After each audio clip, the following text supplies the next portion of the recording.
আমার অনেক ভাইয়েরা বলে যারা মিলাদুন নবী করে এরা জাহান্নামী। বলে কেন?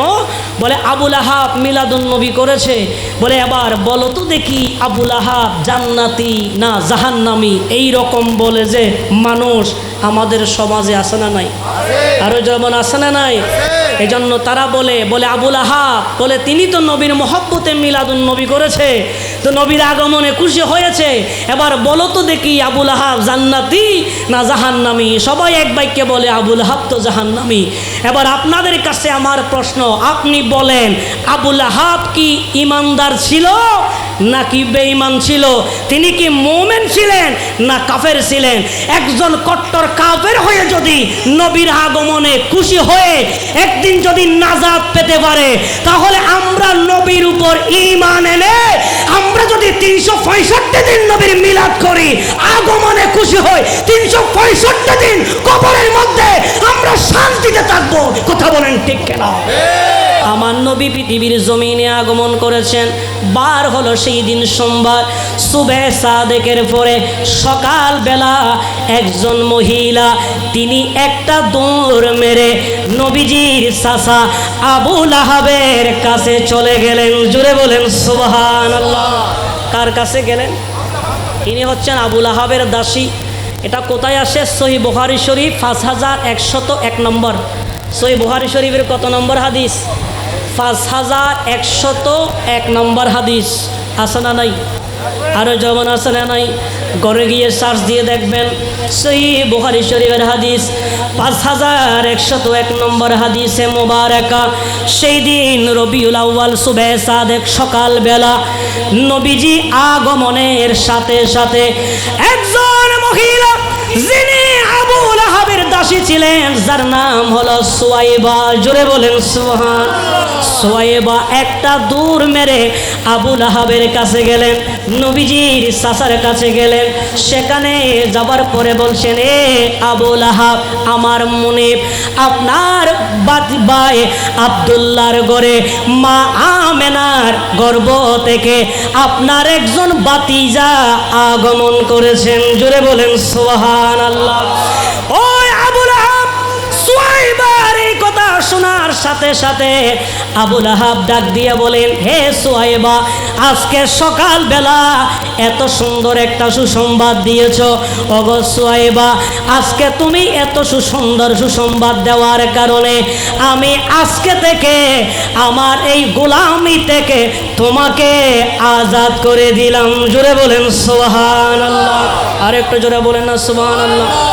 এর পরবর্তীতে সহিহ বুখারী শরীফের হাদিসে মুবারাকা, একদিন আমার নবীর চাচা হযরতে আব্বাস ঘুমাচ্ছিলেন।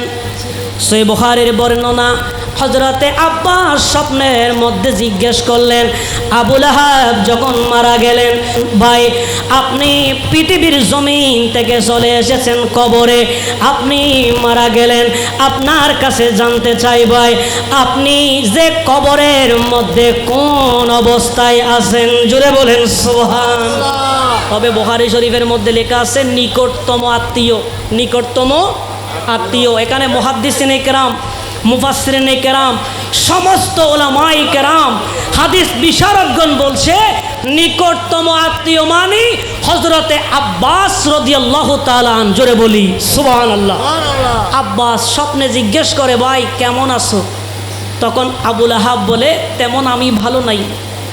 বলে প্রতিটা সপ্তাহে আমার যে কবরে যে আযাব, জাহান্নামের আগুন, আমি দাউ দাউ করে জ্বলি।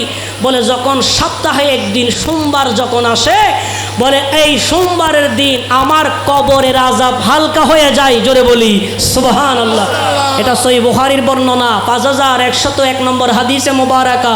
বলে শুধু তা নয়, আমার এই শাহাদত আঙ্গুল থেকে আমি পানি পান করি। ঘটনা হচ্ছে বলে আমার ভাই আব্দুল্লাহ সেই পরিবারে মা আমেনার গর্ভ থেকে আমার ভাতিজা মুহাম্মদ আগমন করেছিল।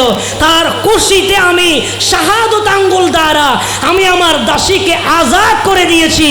আজাদ করার কারণে এই শাহাদত আঙ্গুল থেকে আমি আপনার সপ্তাহে একদিন সোমবার পানি পান করে আমি তৃষ্ণা নিবারণ করি। জোরে বলি সুবহানাল্লাহ। তাহলে সপ্তাহে কয়বার? সপ্তাহে কয় দিন? একদিন। আমার অনেক ভাইয়েরা বলে যারা মিলাদুন্নবী করে এরা জাহান্নামী। বলে কেন? বলে আবুল আহাব মিলাদুন্নবী করেছে। বলে এবার বলো তো দেখি আবুল আহাব জান্নাতি না জাহান্নামী? এই রকম বলে যে মানুষ আমাদের সমাজে আছে না নাই? আরো যেমন আছে না নাই? এজন্য তারা বলে আবুল আহাব বলে তিনি তো নবীর মহব্বতে মিলাদুন্নবী করেছে, তো নবীর আগমনে খুশি হয়েছে। এবার বলো তো দেখি আবুল আহাব জান্নাতি না জাহান্নামী? সবাই এক বাক্যে বলে আবুল আহাব তো জাহান্নামী। এবার আপনাদের কাছে আমার প্রশ্ন, আপনি বলেন আবুল আহাব কি ইমানদার ছিল নাকি বেঈমান ছিল? তিনি কি মুমিন ছিলেন না কাফের ছিলেন? একজন কট্টর কাফের হয়ে যদি নবীর আগমনে খুশি হয়ে একদিন যদি নাজাত পেতে পারে, তাহলে আমরা নবীর উপর ঈমান এনে আমরা যদি 365 দিন নবীর মিলাদ করি, আগমনে খুশি হই, 365 দিন কবরের মধ্যে আমরা শান্তিতে থাকবো। কথা বলেন ঠিক কেনা? ঠিক না বেঠি? একজন বেঈমান কাফের হয়ে যদি সে আরামে তাকে নবীর আগমনে দাসী মুক্ত করেছেন, নবীর আগমনে খুশি হয়ে যদি সপ্তাহে একদিন যদি সে আরামে তাকে কট্টর কাফের হয়ে আমরা নবীর আশেক হয়ে যদি 365 দিন মিলাদুন্নবী করি, আমরা কি জান্নাতি হব না জাহান্নামী হব? আরে যেমন জান্নাতি না জাহান্নামী?